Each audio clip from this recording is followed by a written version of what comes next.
is 9.45.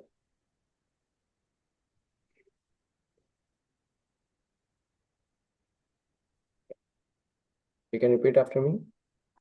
Nachamasthani bhutani Bhutani. pashyame yogameshwaram Pashyame yogam Eshwaram. bhuta bhrina cha bhutastho Bhuta Brahmana cha Bhutasto. Mahatma bhuta bhavanaha. Mahatma Bhuta Bhavana. Read the translation.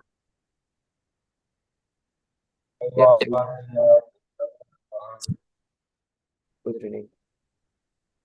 Yeah, somebody can read that. And yet everything that is created does not rest in me. Behold my mystic opulence. Although I am the maintainer of all living entities, and although I am everywhere, I am not part of this cosmic manifestation, for myself is the very source of creation. Purport. The Lord says that everything is resting on Him, Matsthani Sarva Bhutani. This should not be misunderstood. The Lord is not directly concerned with the maintenance and sustenance of this material manifestation. Sometimes we see a picture of Atlas holding the globe on his shoulders. He seems to be very tired, holding this great earthly planet. Such an image should not be entertained in connection with Krishna's upholding this created universe. He says that although everything is resting on him, he is aloof. The planetary systems are floating in space, and this space is the energy of the Supreme Lord. But he is different from space. He is differently situated. Therefore, the Lord says, although they are situated on my inconceivable energy as the Supreme Personality of Godhead, I am aloof from them. This is the inconceivable opulence of the Lord. Yes, go ahead. In the Nirukti Vedic dictionary, it is said, Yujyate Nena Durgateshu Karyeshu. The Supreme Lord is performing inconceivably wonderful pastimes, displaying his energy. His person is full of different potent energies, and his determination is itself actual fact. In this way, the personality of Godhead is to be understood. We may think of doing something, but there are so many impediments, and sometimes it is not possible to do as we like. But when Krishna wants to do something, simply by his willing, everything is performed so perfectly that one cannot imagine. That one cannot imagine how it is being done. The Lord explains this fact. Although he is the maintainer and sustainer of the entire material manifestation, he does not touch his material manifestation. Simply by his supreme will, everything is created, everything is sustained, everything is maintained, and everything is annihilated. There is no difference between his mind and himself, as there is a difference between ourselves and our present material mind, because he is absolute spirit. Simultaneously, the Lord is present in everything, yet the common man cannot understand how he is also present personally. He is different from this material manifestation, yet everything is resting on him. This is explained here as Yogam Aishwaram, the mystic power of the Supreme Personality of Godhead. Surrender unto me. Yeah. So no difference between his mind and himself. And there is a difference between ourselves and our present material mind, because he is absolute spirit. Simultaneously, the Lord is present in everything, yet the common man cannot understand how he is also present personally. A very important point. He is different from this material manifestation, yet everything is resting on him. It is explained as Yogam Aishwaryam. Yogam Aishwaryam. Yeah. So he says here, Sri Baladev Bhushan says about this verse that Krishna has presented an apparent contradiction. He first said, all beings are in me, yet now it says the opposite, and yet everything that is created does not rest in me. Within the realm of Krishna's inconceivable potency, or his Yogam Ashwaram, mystic opulence, everything rests in Krishna. But that does not mean even the smallest of burdens to him.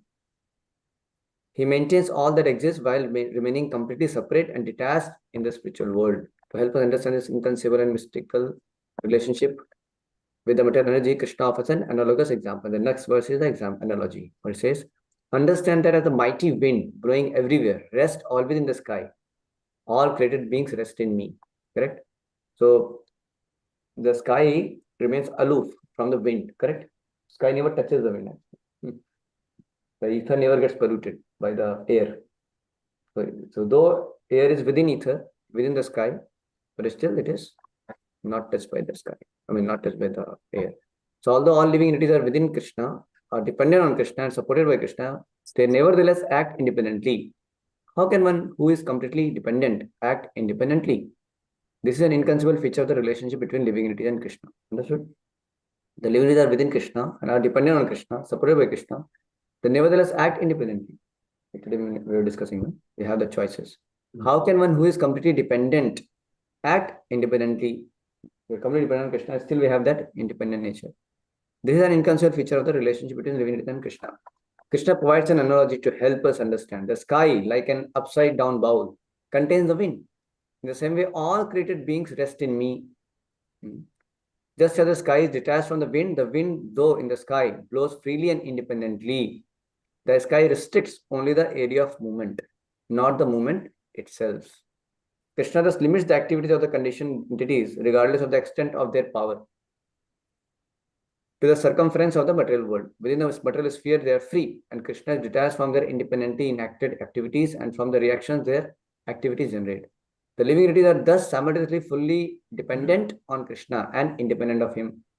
The living entities are thus simultaneously fully dependent on Krishna and independent of him also. So Srinath Thakur raises a question. Because Krishna has described an analogous example, his Achinta Shakti, or inconceivable mystic power, hasn't his explanation made the inconceivable conceivable? He writes, but then how is the Lord's mystic power conceivable, which he claimed it to be in his own statement? Just see my mystic power. After all, we now have a conceivable example explaining his mystic power. So we are able to conceive that he has inconceivable mystic power, is saying. So he then answers, the sky is non-attached to the wind, which is contained within it. Correct? Sky is non-attached to wind, which is contained within it. Because the sky and wind are unconscious matter, and matter does not form attachments. However, only in one case does living spirit remain non-attached while living in this world. Only in one case does living spirit remain non-attached while living in this world and controlling it, while living in this world and controlling it. And that is in the case of the Supreme Controller. In this way, the inconceivability of the Supreme Controllers being non-attached is established. The example of the non-attached sky is nonetheless offered in order to give some ordinary people an opportunity to begin to understand this subject. Krishna began his explanation of his inconceivable relationship with the material world in chapter 5 by saying, I do nothing. The material nature is the doer. As Srila Prabhupada confirms in his purport to this verse, however, Krishna is nevertheless the cause of material nature. Not a blade of grass moves without the will of the Supreme Personality of Godhead. So material nature is the doer. Srila Prabhupada and says that I do nothing, Krishna says, no? And Prabhupada is confirming in his purport to this verse, however, Krishna is nevertheless the cause of the material nature. And not a blade of grass moves without the will of the Supreme Personality of Godhead. Srila Vishwanath Thakur concludes by saying, this is Krishna's inconceivable potency, and we can only fold our hands and offer respects to his greatness. So text 4 to 6, Krishna discusses the relationship to the maintenance of this material world. Now he will explain destruction and creation. So did you understand the mystic outlines of Krishna? Inconceivable. So see, I'll speak a little bit because now time is up already. But I'll speak. So you see, everything is happening within the sanction of the Lord. See, they say that then what the rule of a free will? No, there is when everything is happening by the will of the Lord. So yes, everything what happens is within the sanction of the Lord, actually, within the sanction of the Lord. But not that everything what is happening is will of the Lord. Like somebody is going to take tobacco and eats tobacco nicely, and it says, "Is the will of the Lord?" No, because the Bhagwan ki ichha wahi ho rahi hai. So it's the will of the Lord, so I'm eating tobacco. No, so you cannot say that. No, but yes, without Lord's sanction, not a blade of grass moves. That means yes, there is a Lord's sanction there. Why Lord is sanctioning? Just like the small child who wants to put his finger in the fan. Father may sanction it, okay, put it, but then you'll also suffer the consequence of it. So you're responsible for your act. But Lord allows that. Why Lord allows? Because you're adamant. And Lord has made arrangement by which you learn your lessons also. So the whole material world is created in a way that Jiva can learn his lesson. But Lord gives the free will. You act as per you want to act. It's up to you. But everything is happening within the jurisdiction of the Lord, within the sanction of the Lord. So yes, Lord is sanctioning for sure. Lord is sanctioning, but not like that is his will. There is a difference between Lord like government sanctions, the jail to happen, the person who is criminal, he gets punishment and everything. But is it the will of the government? No, government does not want the jail and everything. Correct or not? Sometimes government may put some license alcohol and all that. The government does not want that, but their fellows are going to do it. So it may sanction it like that. So there is a difference between sanction and will. So within the sanction of the Lord, like a sky, all the living entities are there. I mean, they are acting, but they are free to act also. They have that free will, to choose what they want to, how they want to act like that. And as today Racham was saying that, but Krishna himself, gives the direction. He tells about his will directly through Bhagavad Gita. If you actually want to know the will of the Lord, he's speaking to Bhagavad Gita. He's saying Saradharman Pratyaja Mamekam Shannoja. That you're not wanting to do. So he gives you choices, but he expresses his will also. He expresses his will. This is my will. But yathekshasa, yathekshasa tatha kuru. So you act as per your will, as per your desire, no Arjuna. But Krishna will tell his will. Like some people ask them, no, why did you come to temple? हाँ आ जाएंगे जब भगवान की इच्छा होगी तो आ जाएंगे. अरे भगवान की इच्छा है, आपकी इच्छा है कि नहीं? Lord's will is there. Your will is there or not? That is more important thing, right? So people sometimes just put the bug on God. Let God, when He will decide, then I will start chanting. Let God decide, then I will start sleeping early. I'll start getting up early. Then I'll start morning program. Then I'll start so many things. When Lord desires, Lord is desiring. You are desiring or not? That is more important. Lord's will is there. My desire is not there.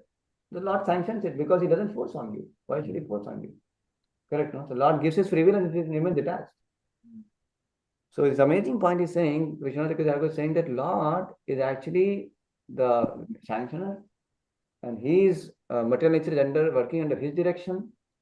Everything is happening within his control. He is the supreme controller. At the same time, he's completely detached.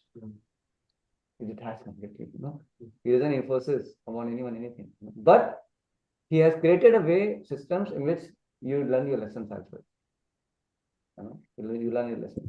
So that's why today we were discussing that how if somebody gets into any kind of wrong choices, as his demonic quality increases, and then he suffers more and more. So the suffering will be enormous. Then he gets slapped, and then when he gets kicks, so Srila Prabhupada says once, the Maya's way of preaching is kicking. She's simply kicking, and that's what she's preaching. That is also preaching. So devotee also preach, Maya also preach. So ultimately, Krishna has made both the ways to preach and get you back to God. But only thing is, you learn your lessons right properly or learn hard way. Like another day, we were hearing a class of Srila Prabhupada. One Mataji asked a question. Srila Prabhupada, what is the need of like so much taking Krishna consciousness seriously, intensely? Anyway, everybody will go back to God eventually.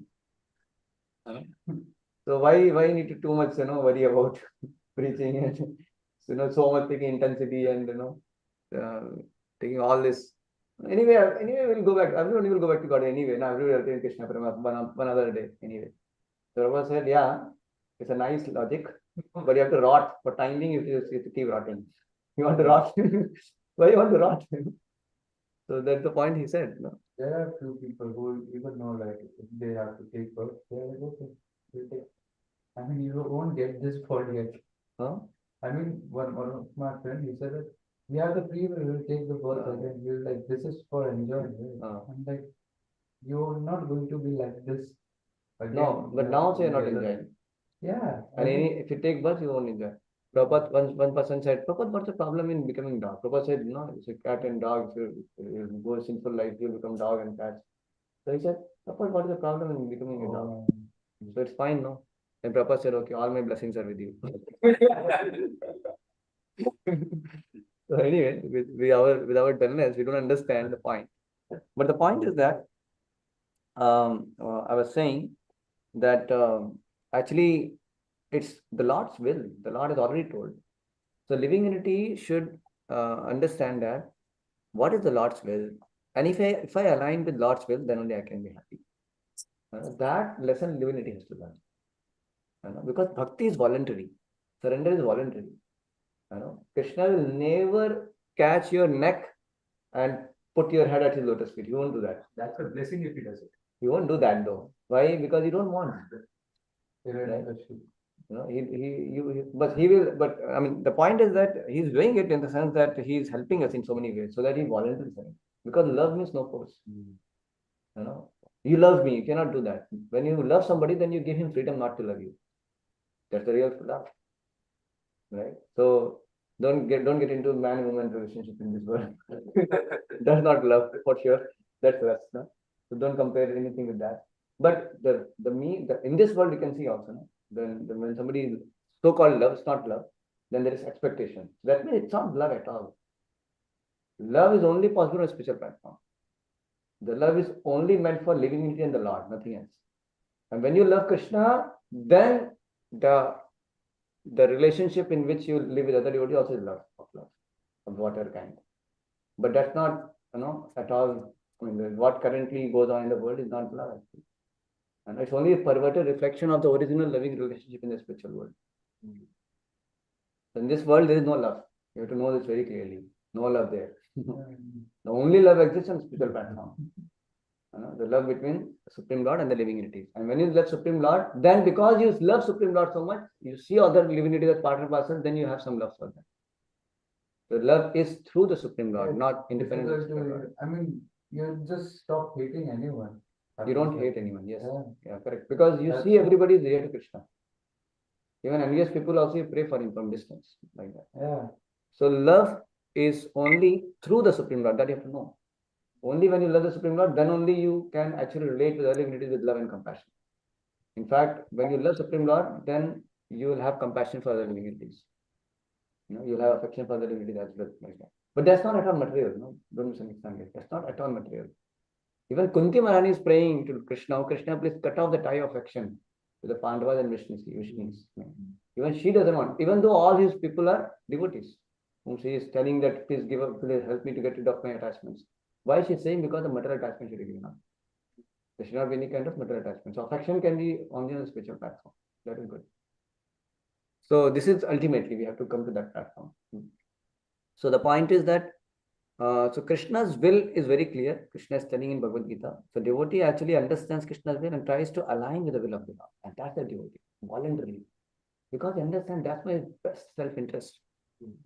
So we cannot blame Krishna for any of our misgivings. We cannot blame Krishna for our conditioning. We cannot blame Krishna for our own misusing free will and getting into so much of varieties of material activities and not caring about Krishna. We cannot blame. So our deliverance will depend first, of course, on mercy of Krishna, but we have to take that initial step. We have to desire. That's why Srila Prabhupada said the only way a living entity can get liberated, can go back to God, only by one word he said. In one word he summed up the whole thing. Desire. If you don't desire, Krishna won't force you. So you have to desire. And you have to make that desire strong. So it is okay, if I don't have desire, then what? Have desire to have that desire. If I don't have that desire to desire, then what? Then have desire to have that desire to have that desire to go back to God. And then you start acting in certain ways. You start associating with devotees so that you make your desire strong. You associate with those people who are very seriously wanting to go back to God. And Krishna arranges to send devotees who are wanting to go back to God to give their association, but you don't take it. But some fortunate jiva can get influenced by that sincere desire of a devotee to take you back to God and to he himself wants to go back to God. So then you have a chance. So that's a great fortune. So Krishna wants to give that fortune again and again. But sometimes we are so adamant. Correct? That's so adamant. Living entity is so adamant that he can be in spiritual also, he can want to come back to material, come to material world. We have left our original place, right? We came here. Why? Just like sometimes in ISKCON also, no, devotees are, feast is there, prasadam is there, nice association is there, Gita is there, Bhagavatam is there. Wonderful, everything is there. But still sometimes people go away. Still they go for Maya. Why? Free will. Free will is there. Distraction, right? Free will. No, free will. Distraction is there for everyone, but you have free will, no? Yeah. You have free will. So people misuse their free will. So that's a very important thing to understand. People actually find some alternatives which they can, Yeah. when it's physically present, it's more like enchanting. Yeah, it may be enchanting, but the point is the free will is with you. But that's why we should use the free will to keep ourselves away from those temptations. So free will has a very important factor. Free will, can really help you so many ways. But the free will gets empowered only when you keep the right association. You actually get empowered to use the free will properly also by the right association. Otherwise, sometimes you don't know how to use that free will.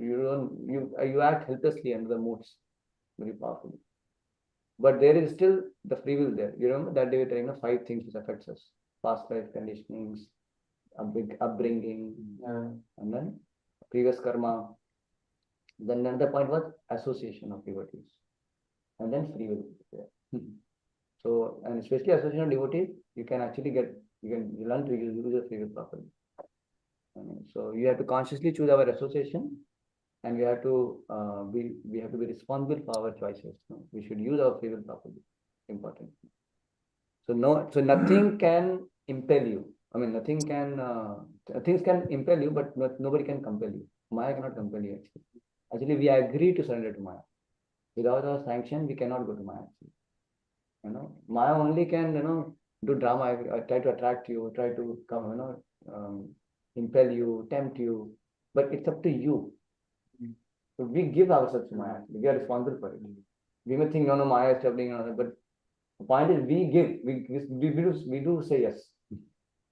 So as we become more sincere, then as our free will is more and more empowered, and then we take shelter of Krishna and his devotees, and that's how we can be protected. Chanting like natural. Yeah, so chanting is also sincere shelter of the Lord. Right? When you're chanting, you're taking shelter of the Lord, and that's how you are having strength to say no to Maya. You have to say yes to Krishna. Then only you can say no to Maya. Because like a child who is vulnerable, he has to say yes to parents. Then only he can say yes to the stranger hawkers and all that. Otherwise, he can gullible, he can be carried away. But the hawker cannot do anything until the child says yes. Hawker will take this more lollipop. When he takes it, then the trouble starts. So Maya is not like she will forcefully take you or something like that. You have to sanction. You have to say yes. This is how the Maya works. But you can only say yes to Maya, to Maya only when you say yes to Krishna. Because you have to either say yes or no. If you say no to Maya, it doesn't matter because we have to say somewhere yes also. You understand, no? Because you cannot be without that. It's very important. Just 1 minute. Yeah. So it says this is Lord's opulence, mystic opulence actually. Okay. So yeah, tell me, Prabhu, what is your? We will discuss more tomorrow. We'll continue this topic. It's very interesting. Yes. To say yes to Krishna, we first have to know his will. Right? Yeah. Sometimes there is a layer of ignorance also. Yeah. So that's why a living entity who doesn't come in touch with Krishna and his devotees, practically speaking, has no free will. There's no chance. Practically speaking, he has no free will. Practically speaking, because he's simply just going forward with his most instincts. Like an animal. Yeah, practically speaking, right? But why he has been like that? Because he did not use those opportunities in previous lives. But it is not that he has no hope. Krishna is having so many ways, to reclaim you. So Krishna will keep sending devotees. He will keep sending Gita and Bhagavatam. So you will come in touch. You see, when we go for book distribution, we tap the Jiva, door, tuck. You want to take the Bhagavad Gita? But the Jiva is not ready. He can. So Lord is there in his heart. He's working. He's working on the Jiva. He understands. Anytime he senses any little desire also, where he wants to use his free will properly, he wants to inquire what is highest. Krishna is there to help. But somehow the living entity is sometimes adamant. And he wants to forget the Lord. Think about it. Why we are forget? Why the living entity becomes so conditioned? Why we can forget him? Because he has desired that way. He has misused that free will. Causeless misuse of free will. Why he misuses free will, that you can't say ask. It's causeless misuse of free will. Just like Krishna has causeless mercy, you also have causeless misuse of free will. So how to eradicate that? How to eradicate? The causeless misuse. No, that's up to you. That's why you have to feel responsible. No, that's why we're learning. It's up to you. You go back to God, it is you have to first desire to go back to God. And you have to put yourself in the association of those sincere Vaishnavas. Those are very much wanting to go back to God. So this is how you can make your desire to go back to God very strong. So you have already got help from Krishna, and you have taken that help also. You have taken some initial steps. But our free will still we are using in a very feeble way. We have not made it like a fire. Still we have lingering, attachment for Maya. Still you are wanting Maya also and Krishna also. So now you make that will to go back to God is stronger and stronger. Yeah. So learn to use your free will more and more strongly, and that is only possible when you associate with devotees. Read Gita, read Bhagavatam. So use that whatever you have got that access to your free will, you are able to use it properly. Increase it more. So Krishna will help you. So Krishna, take one step towards Krishna. Krishna will help you. So Krishna will help you to make your feeble desire into burning desire to go back to God. Krishna will make you. Krishna is working on it. If you are not learning your lessons, Krishna will create some crisis in your life. Something may happen. Something may happen. You never know. But don't wait for the crisis. You make conscious choices by which you increase your free will. I mean, you use your free will more and more properly. Like when a devotee like me is just in the very, very beginning stage, I'm trying to change my life in the better direction. And because of the past conditioning, I keep following. So in that circumstance, we cannot blame your past conditioning. That's what I'm saying. Not blame. You cannot blame. Why? Because you have only made those choices, and you have right now also a choice to not go for it. To say no for it. That's why I say, Maya can compel you. Maya can impel you, but not cannot compel you. So if you don't take the responsibility, you only keep living Maya, you'll never improve. There are people, Prabhu, they have told today onwards, I'm not going to do cut. They have been successful like that because they take shelter like that. So not by your strength, but Krishna will protect you. Yeah. That day you can give up all nonsense. See, there are people who can just, that they decide they become so reformed. Possible. We don't understand the power of free will. So you can use your free will to choose to, I'll not go to Maya, I'll go to Krishna. You take shelter of Krishna very firmly. You see, Valya, when I read, I was amazed. Valya was a highway robber. And as he got to know, from Narad Muni, this is a sinful life and I have to take shelter of Lord Rama. He was not able to chant even Rama. He told chant Mara Mara. And Valya, he was so serious about it. He sat and he sat and he sat. He never gave up. He just kept chanting only. Nothing. He did not think about eating, sleeping, clearing his stomach. Nothing he thought about. He just kept chanting. So much so, see, he never did anything. No further discussion, nothing. Just chanted because he got the process. He just took it so seriously. So much so that whole anthill was made on him. And then when Brahmaji comes and sprinkles water, he finds, where is this fellow? And then he finds, the anthill is there. And then the sage emerges out from the anthill. That's called Valmiki. Valmiki means the sage emerges out from the, Valma. Valmiki. That's called Valmiki. And then he became qualified to even write Ramayana also. But he was a highway robber. He was a very simple man. So the point is, see, Prabhu, there are enough examples of people who took seriously and went back to God. I'll tell you another example. In our temple only, there was one devotee, So he was coming to New York and proper little bit he was proper disciple. But he was not, he couldn't take seriously, He was still like here and there. After 7, 8, 10 years, after Prabhupada left or something, I'm not sure. Mostly I think Prabhupada left by that time. He was doing some business and I think he was not even married also, but he has one kid and one he's supposed to be his wife. He might have not been married also. Whatever. I don't know. So anyway, so then mostly might have not. But the kid was also there, small child was there. And somehow that time he just settled on his business and he was getting desire and actually become serious in Vishnu. Then he shifted to temple. He also and his wife also. And with child also. After 1 year, this Mataji and child, they told, we are going. We don't want to stay. And so some devotee said, Prabhu, just don't go. Just continue devotion. And he took, yes, I am not going. There was a strong pull, because you understand, because so he could have gone. But he decided, I am not going. And he kept serving. And I'm not going. I kept serving. So much he became like determined way he kept serving. He took now sannyas. He's a sannyasi. He's traveling all over preaching. I think he's Guru also. I think so. I'm not sure. He's a sannyasi. So this is, you can see, it's a power of using a free will properly. You can give to Krishna. Krishna can purify it. Krishna has power. Don't underestimate the power of Krishna. It's up to you, Prabhu. How much delay you want to do, it's up to us only. And how quickly you want to take, up to us only. Krishna. Prabhupada says, yeah, I'll read one purport, you'll understand this point. Then you'll understand what I'm saying. You read this. This is in Bhagavad Gita. Wait.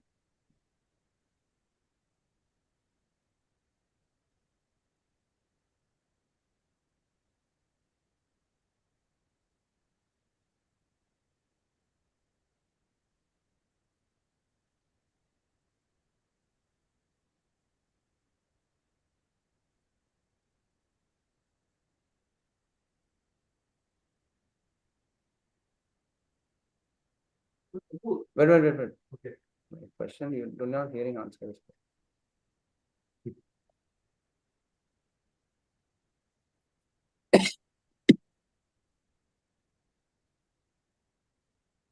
Yeah, see this, 2.72. I am reading here it very carefully. That is the way of spiritual and godly life, after attaining which a man is not bewildered. If one is thus situated, even at the hour of death, one can enter into the kingdom of God. So what Prabhupada is saying, listen very carefully, says purport. One can attain Krishna consciousness of divine life at once, within a second. Or one may not attain such a state of life even after millions of births. What do you understand by this? Even a second, Prabhupada is saying. It takes 1 minute, 1 second, you can attain. If you have that intensity, if your free will is that powerful, if you use that free will so powerfully, you take shelter of Krishna in that spirit. And there people have done it. And then it says, it is only a matter of understanding and accepting the fact. Khatwang Maharaj attained this state of life just a few minutes before his death by surrendering unto Krishna. Got it? This is how it is. So you have to decide. A good question to this purport. When you said you can get there in 1 second, isn't the sadhana to make the willpower that intense a very, very long process? I mean, to make the willpower that intense, I first had to do sadhana. No, so the point is that in general it's a gradual, but how gradual is up to you, no? Okay. Gradual can be 1 second also. In 1 second also there is gradual. Gradual can be millions of years also.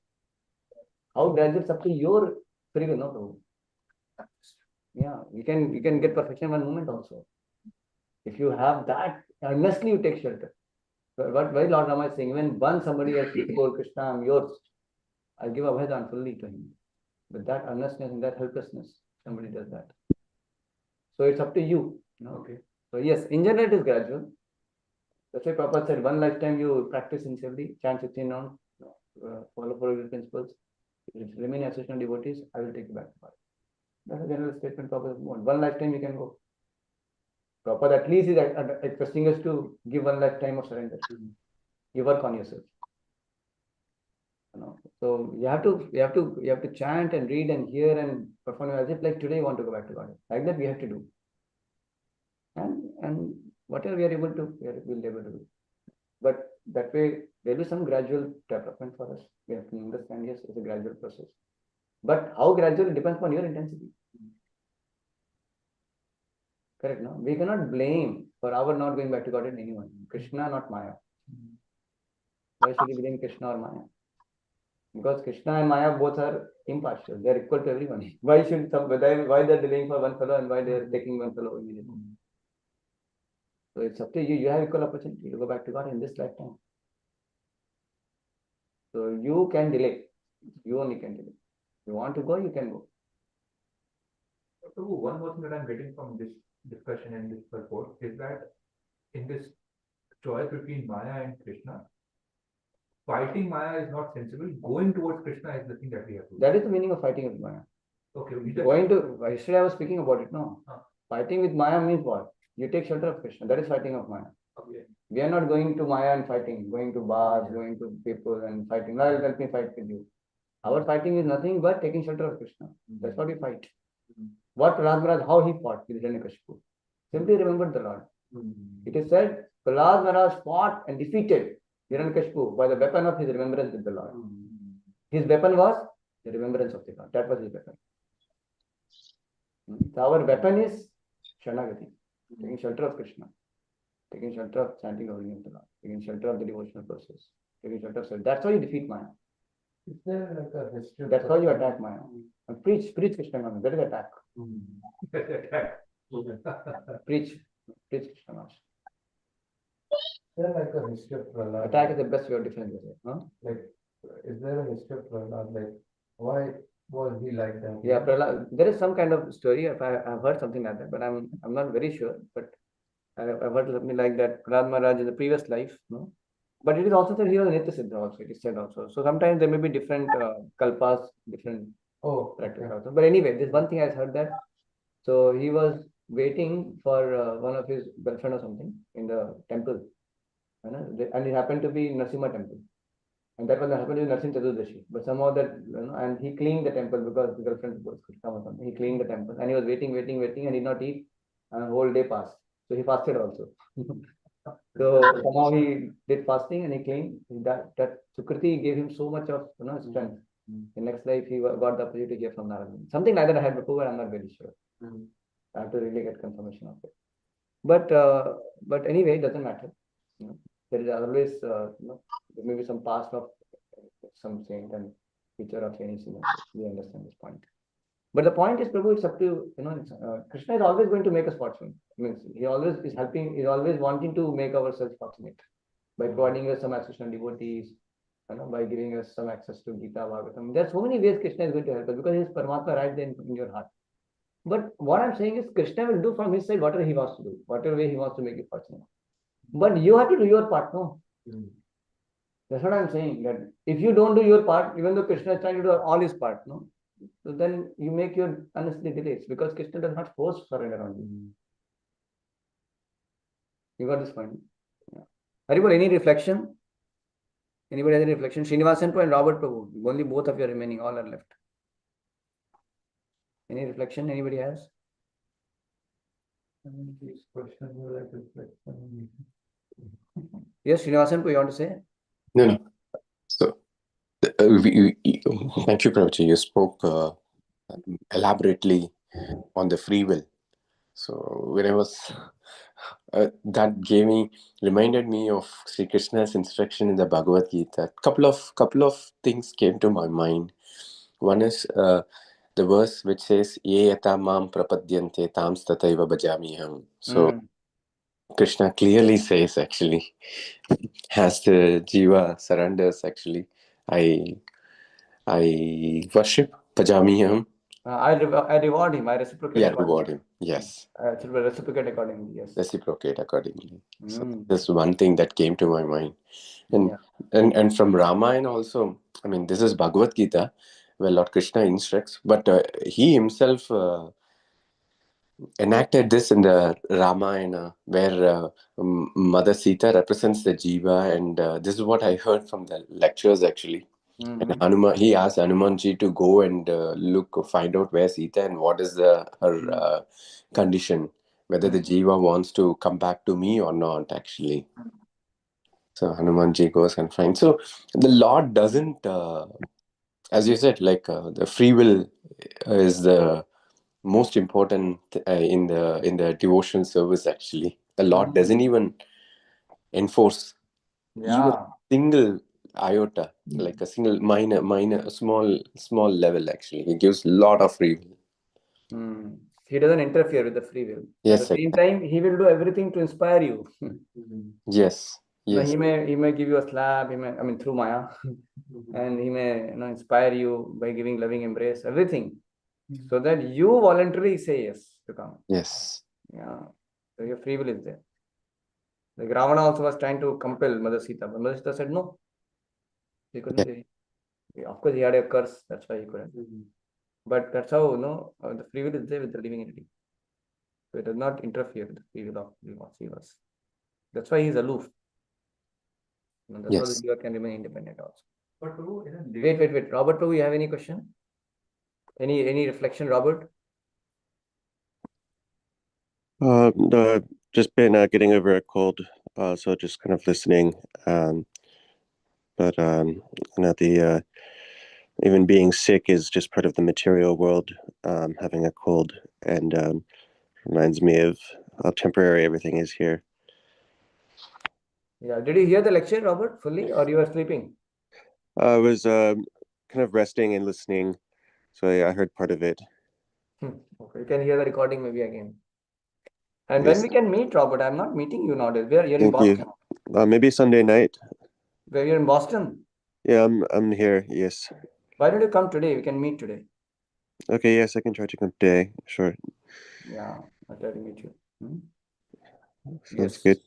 Okay. Yeah, you were saying something. Oh, but in a later chapter, Krishna also says that from me comes remembrance and forgetfulness. That when you desire, no. If you want to go back to him, then he'll give you remembrance. Okay. You want to go away from him, he'll give you forgetfulness. Okay. He'll reciprocate accordingly, no.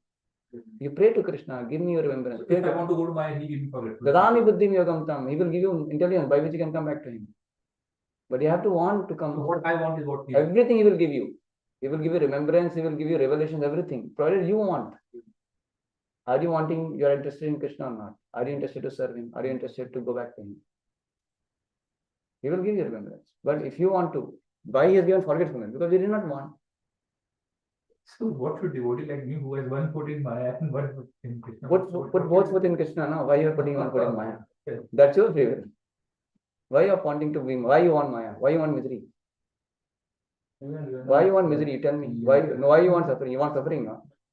I mean, I don't want suffering. Then why should you put? That's what I'm saying. You don't understand now, then you have to learn hard way. You have to learn hard way. It's up to you. You learn directly by hearing, or you learn hard way. You proper give example, no. First class person, he hears and understands. Second, he hears experiences by in the life of others. Then he understands, observes. And then he third class fellow, he will hear, see the others are getting problems, but he doesn't know, but I'm unique. Then he will suffer himself also. And then he will learn. And proper says a fourth class fellow, he never learns. He's a rascal category. Between 3 and 4. So after 50, like you can renounce, right? Sorry? After 50. Who can renounce? Oh yeah, you can renounce now also. But renouncing doesn't mean only externally giving up. Renouncing doesn't mean only externally giving up. Renouncing means renouncing our independent mentality to go to Maya. That's the most important. There are still very great gurus who are still having wives and kids, but they have no material things to do with anything. They're simply like a spiritual partners. They're very great souls also. So that is, don't imitate. I mean, it's not like you get into a girlfriend when somebody gets into a I'm their spiritual partner. That won't work because one has to be really proving with the test of the time that how he is fully surrendered to Krishna. I was like, so there are husband and wife in Prabhupada, in Sanmesh, the guy who and Mataji is there. They are gurus actually, they're pure devotees. But they are like a vanpasta, they're traveling and preaching. So giving up family life or not giving family is a different thing. You have to give up your enjoying mentality. Enjoying mentality, yeah, that you have to give up. Okay. You have to be, when you are completely surrendered to Krishna, Manas Deho Gohojo Kichmar, Arpilatva Paridam Krishna. That is the main thing. But yeah, if somebody can give up, it's good. Shastra do encourage. If somebody has opportunity, you have a scope, you can give up. Because that way you can avoid so much of scope of getting entangled in so many ways. If somebody has opportunity and you have some sincere desire, you can do that. That will help you to go swifter sometimes. But some people, may choose to go to Gata. I mean, that is also, they have the facility. They can dedicate to Guru and they can go back to God also. It's up to you.